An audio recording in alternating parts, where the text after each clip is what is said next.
Heat, medication, sleep, pets, and closed windows make a normal apartment a survival problem. You wake up at 3 a.m. and the ceiling fan is dead. Your 3-year-old is tossing in soaked sheets. The ambient temperature in your bedroom is already 89 degrees, and the concrete walls are radiating heat like an open oven door. You twist the bedside lamp switch. Nothing. You walk to the bathroom and turn the faucet. A short hiss of air, a muddy brown spit of water, and then dead silence. Your apartment is no longer a shelter. As of hour 0, your home mathematically becomes a radiant thermal oven and a biohazard containment vessel. Urban power grids are designed for peak loads based on historical data.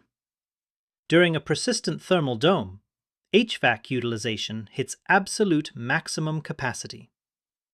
The grid relies on the kinetic inertia stored in the rotating masses of synchronous generators. When demand structurally outpaces that generation, system frequency drops. The US grid operates at 60 Hz.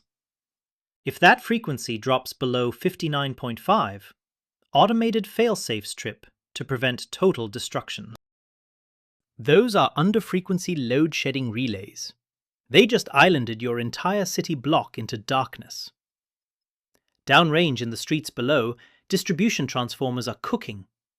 They use mineral oil as a dielectric coolant.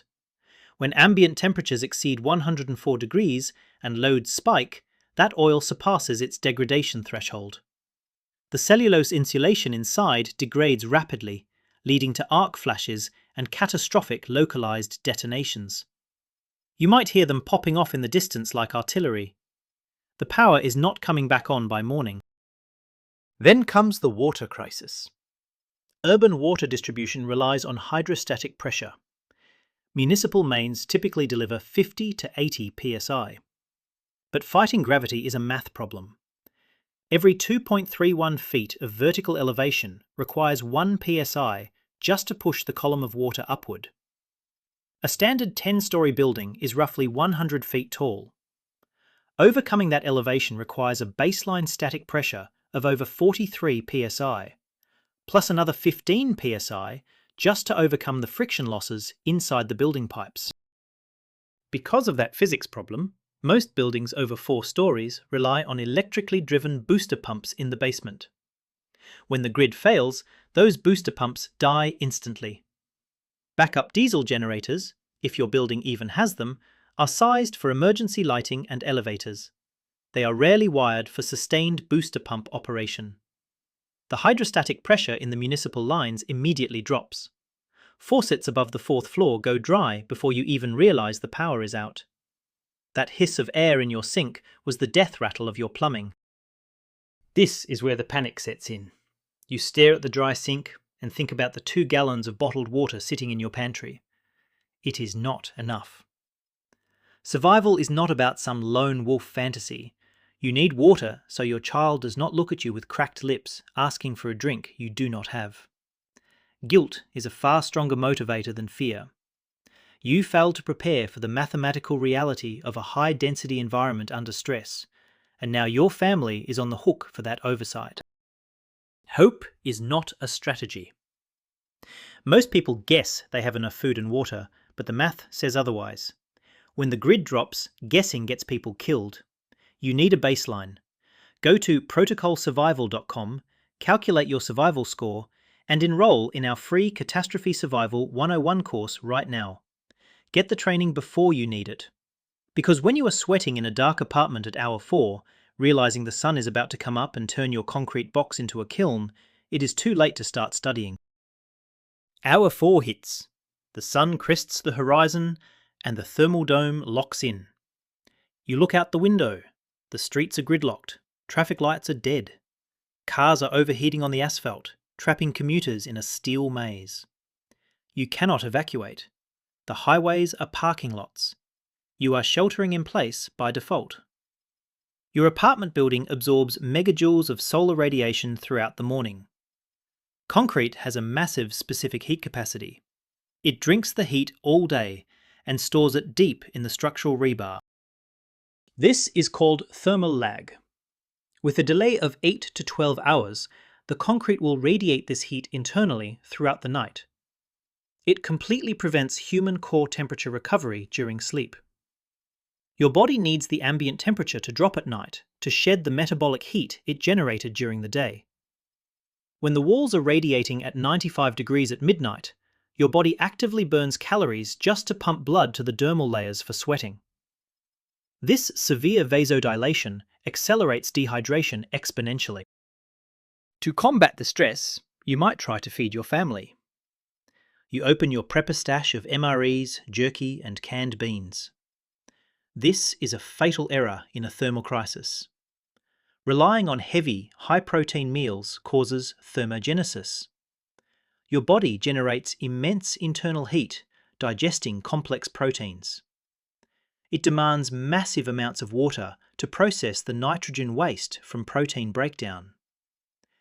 Eating a heavy, meat-based meal in a 95-degree apartment without running water is like throwing a lit match into a powder keg of dehydration. You will sweat out your reserves. You must shift your dietary macro ratios immediately. Carbohydrates and fats require far less water to metabolize than protein. Shift to 60% carbs, 25% fats, and only 15% protein. You also face micronutrient equations. Scurvy and pellagra begin subclinical onset rapidly under extreme biological stress. The absolute minimum ascorbic acid to prevent capillary hemorrhage is 10 milligrams a day, though 90 is the target. If you are relying on dry rice and beans, you hit 0 milligrams of vitamin C. You must stock multivitamin concentrates. Then there is the electrolyte replacement protocol. Sweat contains roughly 1,000 milligrams of sodium per litre. If you and your family are losing 3 litres of sweat a day in this oven, drinking plain bottled water causes fatal hyponatremia. Your blood sodium dilutes until your brain swells. You need oral rehydration salts. The standard field formula per litre of water is 6 teaspoons of sugar and a half teaspoon of table salt. The glucose is mandatory, as it aids sodium absorption through the intestinal walls via the SGLT1 cotransporter. By day 2 of the lockdown, dehydration is not your only enemy. When municipal water fails, toilets and sinks cannot be flushed. The physical seal protecting your apartment from the main municipal sewer line is a P-trap. It is a curved section of pipe under your sink and toilet holding a few hundred millilitres of water. Under extreme ambient heat and zero inflow, the evaporation rate of that trap water skyrockets. Within 48 to 72 hours, those traps dry out completely. You lose the hydrostatic seal protecting your living space. A dry trap allows sewer gas to free flow into your sealed apartment. This cocktail includes methane, ammonia, and hydrogen sulfide. Hydrogen sulfide has a specific gravity of 1.19, meaning it is heavier than air. It flows out of the drains and pools in the lower rooms. It settles right on the floor where you set up a sleeping pad for your child to try and find cooler air. At just 100 parts per million, it causes olfactory fatigue. You literally stop smelling the rotten egg odour right before it triggers severe respiratory paralysis. The situation gets worse for lower floor residents. Backup generators for municipal wastewater lift stations deplete their day tanks within 24 hours. Fuel delivery logistics freeze due to unpowered gas station pumps and buckled asphalt. As upper floor residents inevitably ignore the warnings and pour waste down their drains, massive blockages form at the unpowered lift stations. Hydrostatic backpressure builds in the main lines. Eventually, it forces raw sewage up through the lowest point of least resistance. Usually, that means first and second floor bathtubs erupting with urban biological waste. To maintain light discipline and block external solar radiation, standard SOP is to tape blackout curtains or blankets over the windows. You are trying to keep the heat out and hide your presence from desperate neighbours. But sealing an apartment tightly triggers a deadly gas exchange ratio. An average resting adult consumes 0.17 litres of oxygen per minute and exhales 0.14 litres of carbon dioxide. In a sealed bedroom, 2 adults and a child will push CO2 levels to dangerous concentrations faster than you think. In a taped-up 3x4 metre bedroom, you will push CO2 levels from a baseline of 400 parts per million to the NIOSH exposure limit of 5,000 parts per million in approximately 14 hours. The symptoms of CO2 toxicity mirror heat exhaustion, extreme lethargy, dull headaches, panic, and cognitive impairment. You think your child is just tired from the heat, but they are actually suffocating in a slow-motion atmospheric trap. You are heavily accelerating heat stroke by denying the body the oxygen required for basic cellular respiration. To survive an apartment reaching 100 degrees, you must manipulate volume and thermodynamics. Cooling a whole apartment with battery power is mathematically impossible. Cooling a small 2x2 metre volume is achievable. Erect a standard camping tent in the most interior room, furthest from solar-facing walls. Drape the exterior of the tent completely in mylar space blankets. Mylar has an emissivity of roughly 0.03. It will reflect 97% of the radiant heat coming off your apartment's superheated concrete thermal mass. Inside that tent, you implement an evaporative cooling mechanism. Place a small, battery-operated fan inside, blowing over a damp, porous cloth. The specific latent heat of vaporization of water is massive. Evaporating just 1 litre of water absorbs approximately 627 watt-hours of heat energy from the tent's microatmosphere. This can drop the temperature inside the tent by 10 to 15 degrees, creating a survivable sleep zone. But you must manage the ventilation metric to prevent the CO2 suffocation we just discussed. You must leave a 10 centimetre gap at the lowest point of the tent for cold air intake, and another gap at the highest point for hot CO2 exhaust.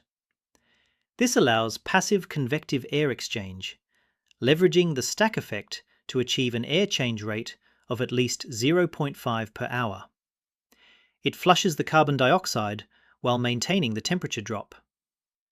This microclimate is your only refuge when the concrete walls hit peak thermal saturation on day 3. By day 5, Hollywood tells you to worry about looting, but the real threat is advanced medical supply disruption. Everyone focuses on insulin requiring refrigeration, but grid-down heat waves devastate acute trauma interventions too. Take amoxicillin clavulanate, commonly known as Augmentin. It is a critical broad-spectrum antibiotic.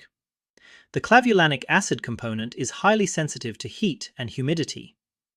At temperatures exceeding 77 degrees, the hydrolysis rate increases exponentially. In your 95-degree apartment, that medication is actively destroying itself inside the bottle. By day 5 in a superheated room, the active compound degrades into toxic impurities. It completely loses efficacy against beta-lactamase bacteria.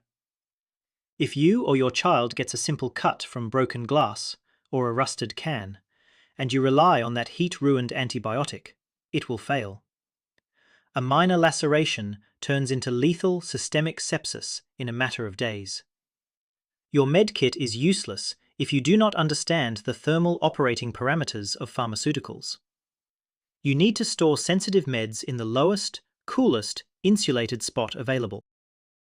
The medical crisis extends to powered devices. COPD patients rely on oxygen concentrators, requiring roughly 400 watts of continuous AC power. A standard Prepper's 100 amp-hour lithium iron phosphate battery holds about 1200 watt-hours. Factoring in inverter inefficiency, that battery is completely dead in under 2.5 hours. Solar recharge on an apartment balcony is geometrically insufficient. A 100-watt panel yields maybe 400 watt-hours a day due to bad angles and urban shading. It is a math problem you cannot beat. As the lockdown extends into week 2, a new hazard emerges. Urban fires during a heatwave behave differently. With zero municipal water pressure, there is absolutely zero PSI at the street hydrants.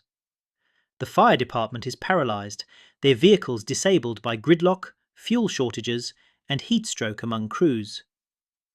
If a fire starts in a high-density building, it does not get put out. High-rise elevator shafts and unpressurized stairwells act as massive chimneys. The pressure difference is governed by extreme temperature gradients inside and outside the building. A single candle tipped over by a delirious neighbor in an overheated, low-humidity apartment will flash over in under 3 minutes. The fire will bypass horizontal fire breaks and move vertically via the facade or elevator shafts due to the stack effect. If you are sheltering in place on an upper floor when a lower unit catches fire, it is a mathematically guaranteed fatality.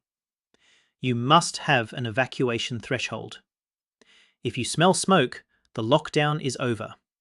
You grab your bug-out bags and you take the stairwell down immediately. Day 15. The acute heatwave may have broken slightly, but the grid is still down. Municipal water is gone.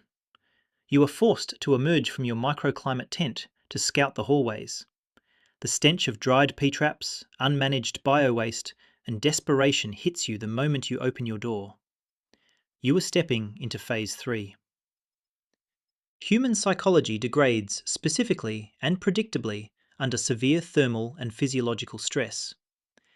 This is not the communal bonding seen in post-hurricane cleanups. Prolonged heat and dehydration drive extreme paranoia and isolation. Clinical data and temperature aggression theory show that erratic hostility increases linearly with ambient temperatures up to 90 degrees. In an apartment complex, the cognitive decline associated with just 2% body mass dehydration manifests as extreme resource guarding. Your neighbors are not thinking rationally. They are suffering from borderline delirium. The hallways become highly unpredictable transitional spaces. You are scouting for water, but so are they. A misunderstanding over a cracked door or a sound can escalate into physical violence in seconds, because the brain's impulse control centers are completely compromised. Now, let us address the elephant in the room. You might think, Tom, the National Guard would step in before day 15. The military would bring water buffaloes and MREs. It is a fair point. In localized disasters, they do. But a multi-state thermal dome wiping out the regional interconnect grid is not localized. The National Guard is made up of citizens who are also trapped in the same gridlock. Their armories rely on the same fragile logistics networks. The military operates on heavy fuel consumption. When the asphalt is buckled from heat, when every intersection is blocked by abandoned civilian vehicles, a convoy of 5-ton trucks cannot navigate deep into the urban core. Helicopters can only drop pallets in open parks, which instantly become flashpoints for riots. The lift stations are down, the water towers are drained to absolute zero, and the regional fuel reserves are tapped out, keeping hospitals on life support. The cavalry is not coming to your specific apartment floor.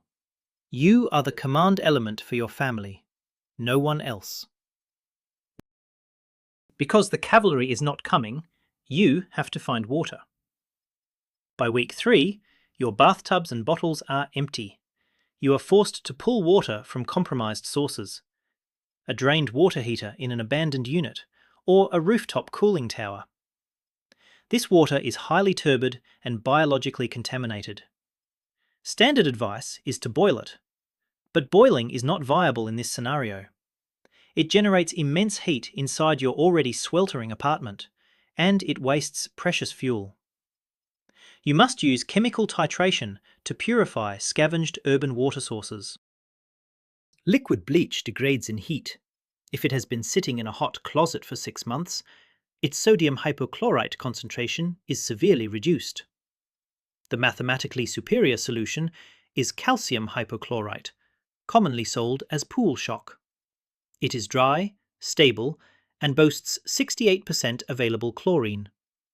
But you cannot just sprinkle it into a canteen. It is highly caustic. You have to create a stock solution first. Target a 5 parts per million chlorine concentration for highly questionable water to ensure total pathogen destruction without poisoning your kidneys. Managing chemical titration formulas and inventory in the middle of a crisis is a fast track to making a fatal mistake. When the grid goes dark, the cloud goes with it. You need a command center that works offline on your phone. I built Protocol Survival to be that system. Secure your inventory, track your water degradation, and access your free training modules right now while you still have a signal. Download the app, because an offline manual is the ultimate force multiplier when the lights go out. Here is the exact field execution for your stock solution. Dissolve exactly 1 gram, about a quarter teaspoon, of granular calcium hypochlorite into 1 liter of clean water. This creates a highly concentrated stock solution. Do not drink this. To purify your dirty, scavenged water, add precisely 7.5 milliliters of this stock solution to 1 liter of untreated water. Wait 30 minutes. The resulting solution is safe for consumption, provided you can confirm a faint residual chlorine smell. If you do not smell chlorine, dose it again and wait. As the days drag into weeks, you face a critical juncture. Hollywood promotes the isolated, heavily armed, lone wolf survivor. Real-world siege data from Sarajevo to the Texas freezers proves that isolated individuals suffer the highest mortality rates. Survival is fundamentally a factor of caloric and labor efficiency. You cannot stay awake 24 hours a day to guard your door. You cannot carry buckets of contaminated water up 8 flights of stairs alone on 500 calories a day. You have to delegate to survive the long haul. Microsocieties will form, strictly based on Dunbar's parameters and vertical geography. Trust, physically, cannot scale past a single floor or a few adjacent units. You will see alliances of 5 to 12 people forming out of sheer necessity. 2 or 3 family units pooling their AA batteries, sharing ventilation drafts in the hallway, and managing sanitation tasks. If you try to hold out as a lone fortress, exhaustion will take you long before starvation does. You have to identify stable neighbors and form a floor-level trust cluster. Successful units mathematically divide labor to conserve calories. You need a security element focused strictly on auditory monitoring of the stairwells. You need an engineering element managing the water titration and maintaining the evaporative cooling tents. And you need a medical and sanitation element to monitor bio-waste isolation. If one person tries to do all 3, their calorie burn spikes, their hydration needs double, and they make a critical mistake out of fatigue. This division of labor is the only way a family survives past day 30 in an urban collapse. But forming an alliance does not mean throwing a block party. If you have purified water, battery power, and a cooling tent on day 30, you become a high-value target to desperate people on other floors. Operational security must be maintained through a concept called strategic unimportance. You must camouflage your vulnerability and your assets. Do not board up your windows with highly visible aesthetic plywood barricades. That screams to the street below that you have valuable assets worth protecting. Use interior blackout curtains and make the unit look abandoned. Auditory camouflage is mandatory. Portable gas generators are suicide in a high-density environment. A 2000-watt inverter generator produces about 48 decibels of noise.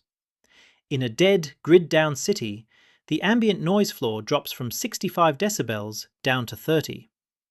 That generator can be heard through walls for a block in every direction. It is a dinner bell for every desperate survivor in earshot. Silent battery banks like lithium iron phosphate stations, paired with stealthy solar deployment, are the only safe way to manage power. Visual and auditory disciplines are obvious, but olfactory signatures get people killed. Do not cook. The Maillard reaction from browning meat or heating complex foods creates volatile aromatic compounds. These smells travel down dead HVAC shafts and drift under doors into the main hallways. A starving man can smell heated beans from 3 units away. You must eat cold, odorless, stabilized rations.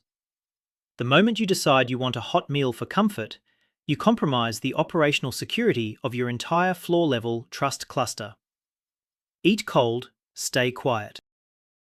Waste management becomes your biggest vulnerability as the long haul drags on. The toilets are useless. Bagging biological waste in heavy contractor bags and storing it in a sealed, designated room is safer than carrying it down to a communal dumpster.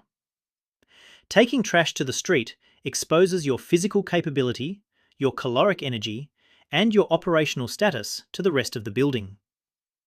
Designate the furthest closet or an empty adjacent apartment as the bio-waste zone.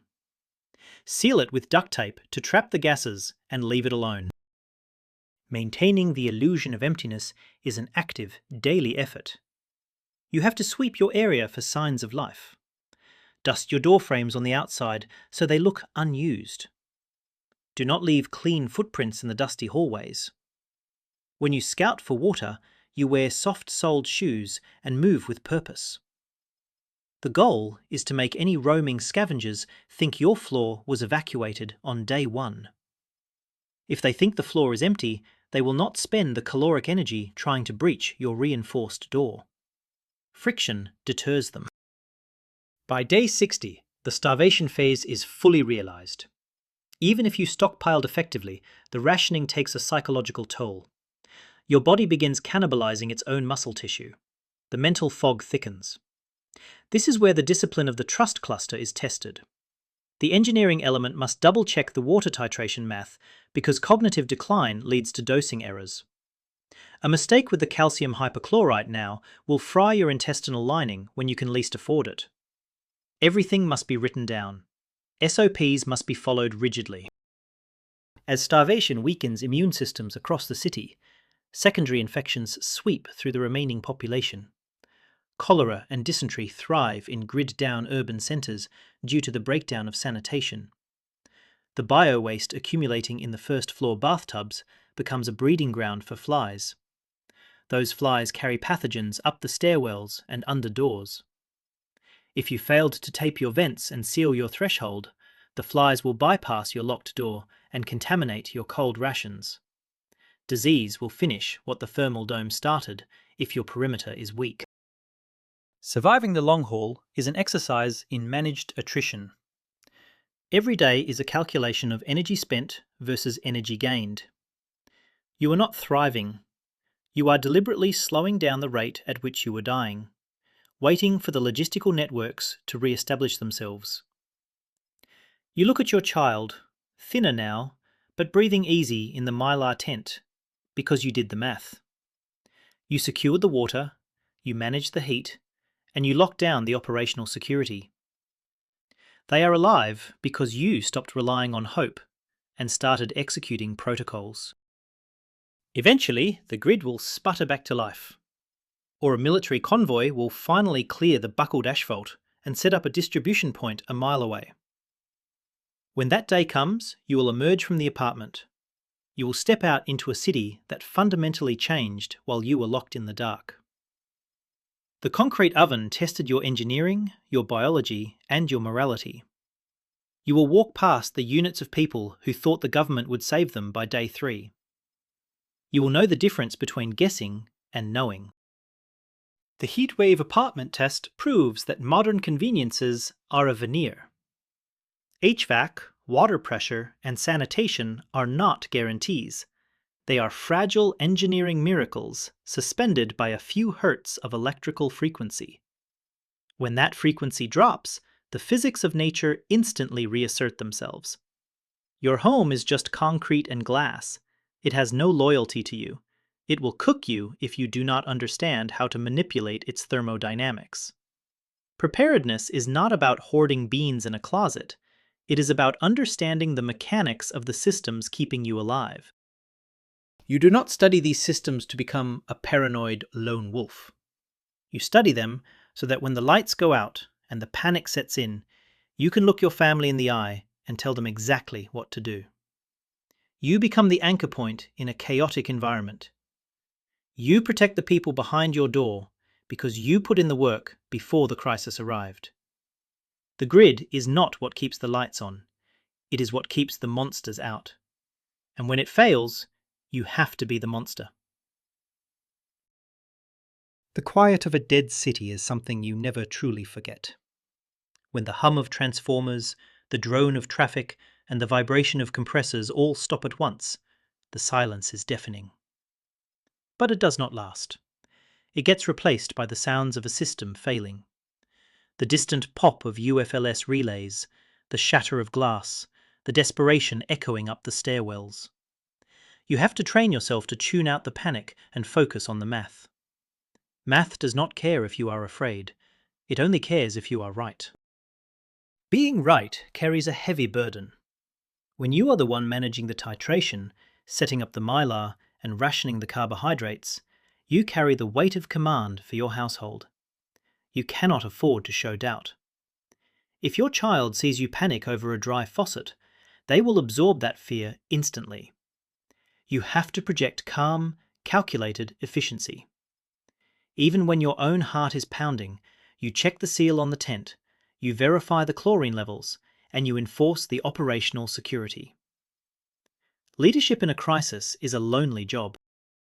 So take a look around your apartment today. Look at the vents, the windows, and the faucets. Acknowledge them for what they are. Temporary systems masking a harsh reality. Build your command center offline. Download the protocols. Talk to your family about the plan before the temperature spikes and the relays trip. The time to build the ark is before it rains. Or in this case, before the grid drops and the sun turns your shelter into an oven. Stay sharp downrange, keep your inventory tight, and never rely on someone else to save your family.